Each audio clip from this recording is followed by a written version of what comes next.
কিছুদিন আগে আমি আমার একটা ফ্রেন্ডের ফোন শপে বসেছিলাম, আড্ডা দিচ্ছিলাম তার সঙ্গে। ঠিক তখনই একটা কাস্টমার দোকানে আসে এবং এসে বলে সে একটা স্মার্টফোন কিনতে চায়। এই পর্যন্ত সবকিছু ঠিক ছিল, কিন্তু যখনই সে কাস্টমারটিকে জিজ্ঞাসা করা হলো বলুন কোন কোম্পানি ফোন কিনতে চান, তখন সে কাস্টমারটির আনসার কি ছিল জানেন? কাস্টমারটির আনসার এটা ছিল যে কোনো একটা ভালো কোম্পানির ভালো স্মার্টফোন দেখান যেটা লেটেস্ট হবে আর 5G হবে, বাস এইটুকুই। এইখান থেকে এইটুকুই বোঝা যায় যে মার্কেটে এখনো অনেক মানুষ আছে যারা কিভাবে একটা স্মার্টফোন কিনতে হয় সেইটুকুই জানে না।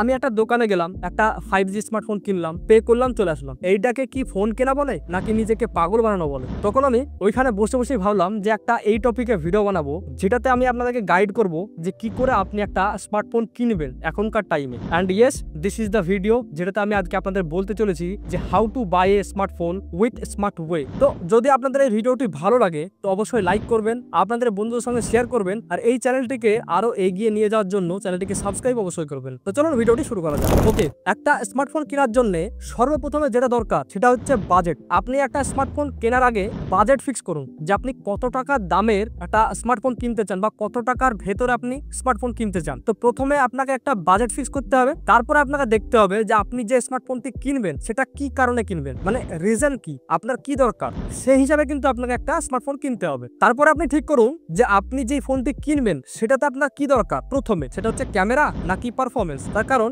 আপনি যদি বাজেট ক্যাটাগরির ফোন কিনেন বা মিড রেঞ্জ ক্যাটাগরির ফোন কিনেন, সেই ফোনে কিন্তু আপনি ক্যামেরা যদি চান তাহলে হয়তো ক্যামেরা ভালো পেয়ে যাবেন, পারফরমেন্স একটু কম হবে। আপনি যদি পারফরমেন্স চান তাহলে কিন্তু ক্যামেরা কোয়ালিটি একটু আপনাকে এখানে কম্প্রোমাইজ করতে হবে। যদি আপনি দুটো চান একটা স্মার্টফোনে তাহলে কিন্তু আপনাকে আপনার বাজেটকে আরো পুশ করতে হবে, আরো উপরে নিয়ে যেতে হবে, বা আপনাকে ফ্ল্যাগশিপ স্মার্টফোন কিনতে হবে। আপনি বাজেটের ভেতরে এই দুটো জিনিস একটা স্মার্টফোনে পাবেন না, যদিও পান একটু হলেও আপনাকে হয়তো ক্যামেরাতে কম্প্রোমাইজ করতে হতে পারে আর না হলে পারফরমেন্স। দুটো জিনিস আপনি বাজেটে কোনোদিন পাবেন না। তারপরে আপনি ঠিক করুন যে আপনি যে স্মার্টফোনটি কিনবেন সেই স্মার্টফোনটিতে আপনার ব্যাটারির রিকোয়ারমেন্ট কিরকম, মানে অ্যাভারেজ হলেও চলবে নাকি আপনার ব্যাটারি এমএএইচ একটু বেশি চাই। তার কারণ হচ্ছে এখন একটা নতুন ব্যাটারি টেকনোলজি মার্কেটে এসছে যেটাতে আপনি স্লিম ফোনেও কিন্তু 6500 বা 7000 এমএএইচ পাওয়ারের ব্যাটারি আপনি পেয়ে যাচ্ছেন। তো আপনি বাজেটে এখনকার টাইমে হয়তো বা বেশি এমএএইচ পাওয়ারের ব্যাটারি পেয়ে যেতেও পারেন। তারপর আপনি ঠিক করুন যে আপনার জন্য অ্যাকচুয়ালি কি ম্যাটার করে বেশি, লুকস নাকি ব্র্যান্ড ভ্যালু। যদি আপনি লুকস আর ব্র্যান্ড ভ্যালু দুটোই চান তাহলে আপনাকে অ্যাপেলে বা স্যামসাংয়ে যেতে হবে, তাদের ফ্ল্যাগশিপ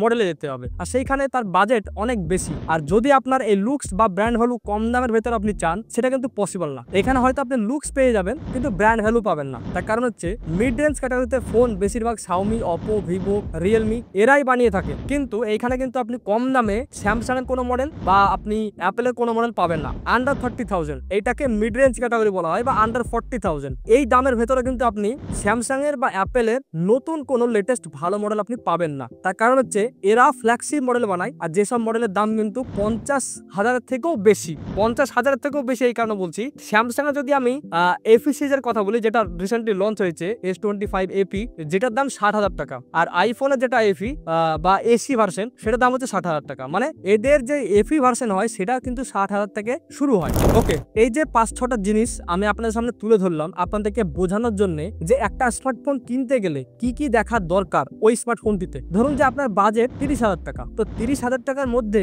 আপনার একটা স্মার্টফোনে কি কি প্রয়োজন সেটা আপনাকে দেখে নিতে হবে। ধরুন যে আপনার পারফরমেন্স দরকার, তো দেখতে হবে যে ওই ফোনটিতে পারফরমেন্স ভালো আছে কিনা, বা দেখতে হবে যে হ্যাঁ আমার এই ফোনটিতে হালকা পাতলা ক্যামেরা কোয়ালিটি ভালো হলেও হবে, তো দেখতে হবে যে ওই ফোনটিতে হালকা পাতলা ক্যামেরা কোয়ালিটি ইমপ্রুভড আছে কিনা, বা দেখতে হবে যে ব্যাটারি ক্যাপাবিলিটি কিরকম, আমাকে স্ক্রিন অন টাইম কতটুকু দেবে, আর দেখতে হবে এই ফোনটির লুকস কিরকম। আপনার জন্য যদি লুকস ম্যাটার করে তো আপনাকে অবশ্যই লুকস দেখতে হবে। তার কারণ আপনি 30,000 টাকা পে করছেন, 30,000 টাকা কিন্তু অনেক জনের কাছে অনেক টাকা। তো এই 30,000 টাকা যখন আপনি পে করবেন একটা স্মার্টফোন কেনার জন্য, তখন আপনাকে অবশ্যই লুকস দেখতে হবে যে আমি যে ফোনটি কিনবো সেই ফোনটি যখন আমি ইউজ করব তখন 2-5টা মানুষের দেখে যেন বলে যে হ্যাঁ এই ফোনটি দেখতে ভালো বা এই ফোনটার লুকসটা ভালো। তো সেই কারণে আপনি এই কটা জিনিস দেখার পরেও কিন্তু আপনাকে লুকসটা দেখতে হবে। এখন আপনি দেখবেন প্রায় স্মার্টফোনের ব্যাকের যে ডিজাইনটা সেটা কিন্তু অনেক গ্রাফিক্স বা অনেক রকমের খারাপ খারাপ ডিজাইন বলতে পারেন, বা ট্রান্সপারেন্ট ব্যাক, যেটা আমি পার্সোনালি খুবই হেট করি যে জিনিসটাকে ট্রান্সপারেন্ট ব্যাক, এটা আমি একদমই আমার পছন্দ না। ঠিক আছে, তো আপনাকে দেখতে হবে যে আপনার কি পছন্দ, ব্যাকে কি গ্রাফিক্স আপনার দরকার, আপনার গ্রাফিক্স হলে কোনো অসুবিধা নেই তাহলে আপনি নিতে পারেন। আপনার যদি সিম্পল মিনিমালিস্টিক লুক চাই তো আপনি সিম্পল লুক নিতে পারেন, বা আপনার যদি মনে হয় হ্যাঁ ট্রান্সপারেন্ট একটা অ্যাস্থেটিক লুক প্রোভাইড করবে তাহলে আপনি ট্রান্সপারেন্ট ব্যাকও নিতে পারেন। তো এইভাবে আপনাকে দেখতে হবে যে আমি যে ফোনটি কিনবো সেই ফোনটিতে আমার আপনার পছন্দের মতো জিনিস আছে কিনা, তারপর আপনাকে গিয়ে ওই ফোনটি পারচেস করতে হবে বা কিনতে হবে। তো এত কিছু বলার পরে আমি আপনাকে একটা স্মার্টফোন রেকমেন্ড করতে পারি যেটা তার বাজেটকে জাস্টিফাই করে। এই ফোনটির ব্যাকের ডিজাইনটা আমার অত পছন্দ না, কিন্তু ফোনটার ডিসপ্লে কোয়ালিটি বা পারফরমেন্স আর ক্যামেরাটাও কিন্তু অন্যান্য কোম্পানির বাজেটের থেকে ভালো ক্যামেরা প্রোভাইড করে এই ফোন। আর এই ফোনটির নাম হচ্ছে iQOO 10।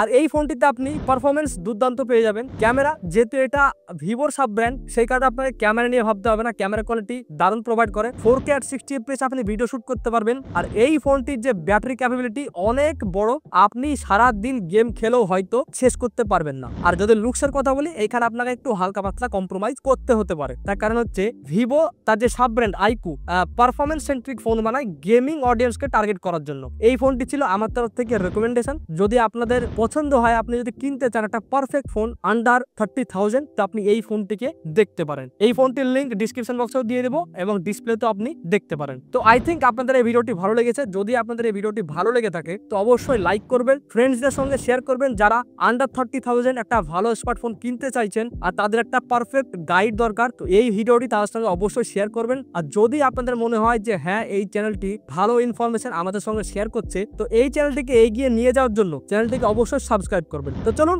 আবার দেখা হচ্ছে নতুন কোনো ভিডিওর সঙ্গে। ততক্ষণের জন্য বাই।